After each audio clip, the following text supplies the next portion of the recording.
You won't believe what this little boy did with a Rottweiler puppy when no one was watching. The little boy pressed his head against the scared puppy's dark fur in the garage where dangerous tools were lying around.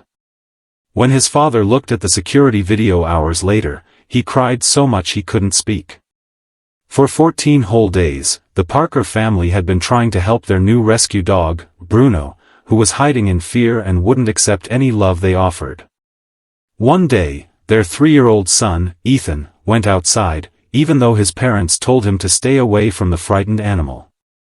They shouted for him to come back, certain that something terrible was about to happen. What the home security camera captured was so incredible, it transformed how they thought about love forever. Before you watch, remember to like and subscribe so you don't miss another touching story like this one, and write in the comments where you're watching from and what time it is there. 14 days since they brought Bruno home from the county shelter, and the stocky Rottweiler puppy still wouldn't become part of their family. Sarah Parker hadn't slept in 2 weeks, watching Bruno hide in fear. "He's not eating again," her husband Michael said, exhausted. The full bowl sat where Bruno had squeezed himself behind the couch. "That's 2 meals today."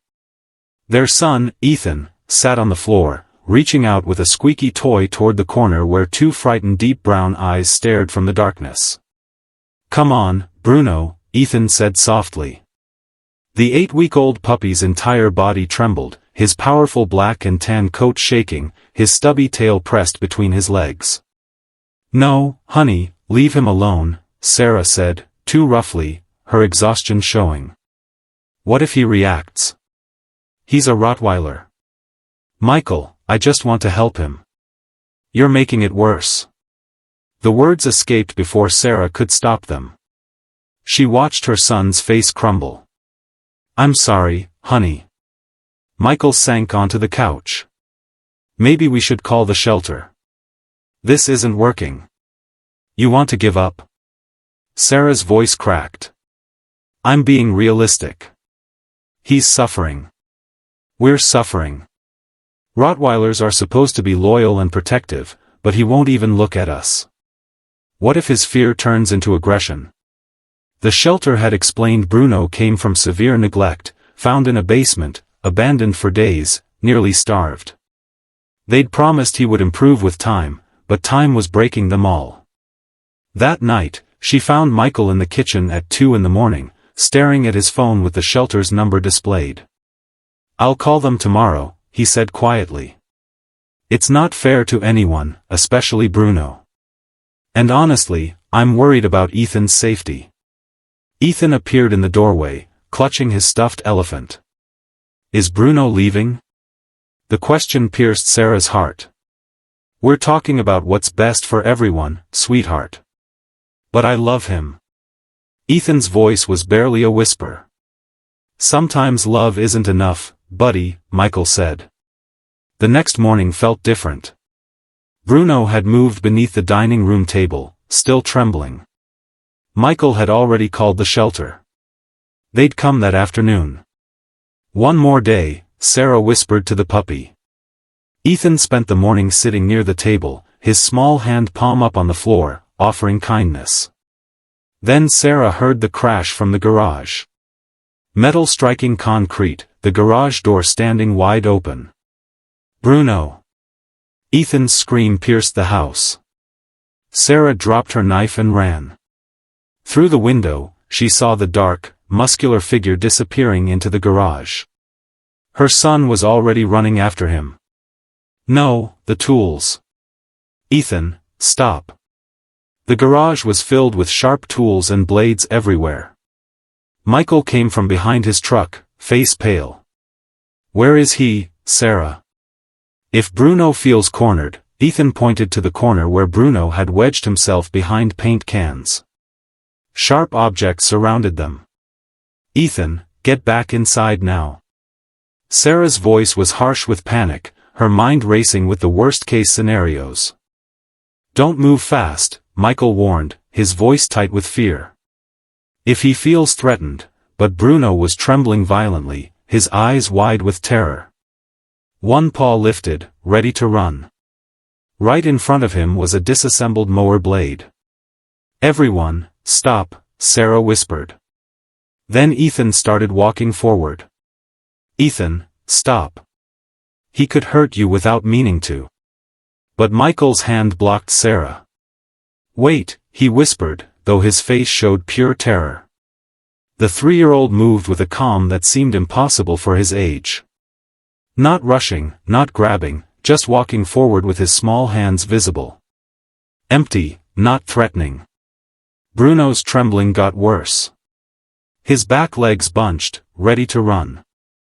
His muscular body coiled tight. "Ethan, please," Sarah whispered, tears streaming. "Come back. He's too strong, baby, please." But Ethan kept going. He reached the corner where the puppy pressed himself against the wall. Surrounded by danger, trapped by fear, the boy slowly, carefully lowered himself to his knees. Nobody breathed. Then Ethan did something Sarah would remember forever. He leaned forward and gently pressed his forehead against Bruno's sleek black coat, feeling the puppy's whole body trembling beneath that powerful frame. The garage became completely silent. "Don't be scared," Ethan whispered. "I'm here." The trembling stopped. Sarah watched, frozen, as Bruno's body went from stiff fear to something softer. The puppy's wild eyes, those intelligent deep brown eyes framed by tan markings, focused on Ethan's face just inches away. His breathing slowed. The shaking that had been part of every moment in their home just stopped. Then Bruno's stubby tail moved, just once, a tiny, careful wag. "Oh my God," Michael breathed, his hand covering his mouth. Ethan stayed still, his forehead touching the puppy's broad head. "See, nothing to be scared of, just me." Then Bruno did something impossible. He pushed forward and his little pink tongue came out to lick Ethan's cheek. The boy laughed. The sound was pure and bright and full of such simple joy that Sarah felt something open in her chest. "Good boy, Bruno," Ethan said softly, his small hand gently petting the dark fur. "You're such a good boy." The puppy's tail wagged again, his powerful little body melting like butter. Then again, faster now, his body relaxed from its tight curl. Those scared, deep brown eyes that had looked away from everyone for 2 weeks now locked onto Ethan's face with something that looked like trust, like knowing, like finding home. "Can you believe this?" Michael's voice was rough. He reached for his phone. "The security camera got this." Sarah couldn't speak. She watched Bruno move forward to put his head on Ethan's lap. This powerful breed puppy, suddenly gentle as a lamb.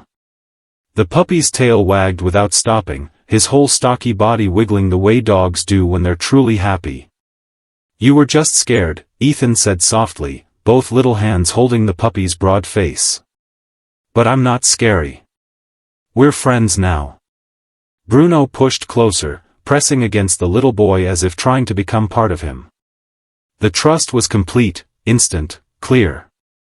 That evening, after getting both boy and puppy safely out of the garage, Michael opened the security video on his laptop. Sarah stood behind him, Ethan on her hip, with Bruno's head resting on the boy's feet. The puppy hadn't left Ethan's side, not even for a second. Michael's hand shook as he watched the footage. On screen, a 3-year-old boy and a traumatized Rottweiler puppy pressed together in perfect understanding. You could see every detail, the matted coat, the trembling body, the powerful build that made everyone so afraid. Then the moment his tail began to wag. "If there wasn't a camera," Sarah whispered, "I wouldn't have believed it. I'm watching it, and I still can't believe it." Michael's voice cracked. "Everyone told us Rottweilers were too much for a family with small kids." He turned to look at Ethan, who smiled down at Bruno with such pure love. "How did you know what to do, buddy?" Ethan shrugged. "I just knew he needed to not be alone anymore." The next morning, Sarah called the shelter. Dogs, especially traumatized ones, sometimes respond to children differently than adults, the volunteer, Amy, explained warmly. Kids don't have the same worries. They just live in the moment. And Rottweilers, despite their reputation and what many people fear, are incredibly loyal and gentle with their family. People see the breed and assume danger, but they're devoted protectors who bond deeply. Your son offered company without pressure. He gave Bruno permission to be himself again, to trust again. Through the window, they watched Ethan and Bruno playing in the backyard. Ethan threw a ball and Bruno bounded after it, his muscular body moving with surprising grace, his dark coat shining in the sunlight. He brought it back gently in his mouth, his protective instincts already showing in how carefully he moved around the little boy, both laughing and barking with pure joy. Bruno had needed a child's wisdom. The kind that doesn't overthink. The kind that just sees another being hurting and says, "I'm here." The kind that doesn't see a dangerous breed, just a scared friend. That night, Sarah sat on the floor of Ethan's bedroom, watching her son and Bruno curled together in the little bed. The puppy was already too big for the small bed, his stocky body taking up most of the space, but he squeezed tight to fit next to Ethan. Bruno's broad head rested on Ethan's chest, rising and falling with the boy's breathing. Both fast asleep, finally peaceful. Michael appeared in the doorway. "I saved the video. Every second. I keep thinking what we almost did." Sarah's voice broke. How close we came to sending him away. How we believed the fear instead of giving him a real chance. But we didn't. Michael sat beside her. Because Ethan believed in him when we couldn't. When everyone told us a Rottweiler was the wrong choice for our family. They sat quietly, watching the two small beings who'd saved each other. Bruno had found his protector, his safe place. Ethan had found his purpose, his first understanding that his love could change someone's whole world. I called my mom. She cried. Everyone who sees that video cries. And everyone who was afraid of us having a Rottweiler, they don't say a word now. Sarah smiled through her tears. The next morning, Bruno ate his breakfast with excitement, his stubby tail wagging constantly. He played with Ethan, even brought him his stuffed elephant, wanting to carry things gently in his powerful jaws. He came to Sarah and Michael, letting them pet him, his tail wagging non-stop, his whole body wiggling with joy. From that day on, Ethan and Bruno became inseparable. They napped together, ate side by side, played until both collapsed exhausted. In the weeks that followed, Bruno grew rapidly as Rottweilers do, his chest broadening, his legs growing thick and strong, his coat gleaming like polished ebony. Within months, he'd grown to over 90 pounds of pure muscle and loyalty. But no matter how big he got, how powerful he became, he still tried to curl up on Ethan's lap. Still followed the little boy everywhere, gentle as could be. In the end, the Parkers didn't rescue Bruno. And Bruno didn't rescue Ethan. They rescued each other, the way all real love works. Rottweilers are meant to be loyal guardians. Bruno had only known pain and fear until Ethan showed him that love was still possible, that not all humans would hurt him.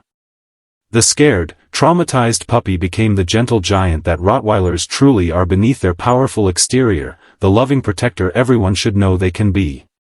But he's only that way because a 3-year-old boy believed in him first, saw past the breed's reputation, and showed him what unconditional love really means.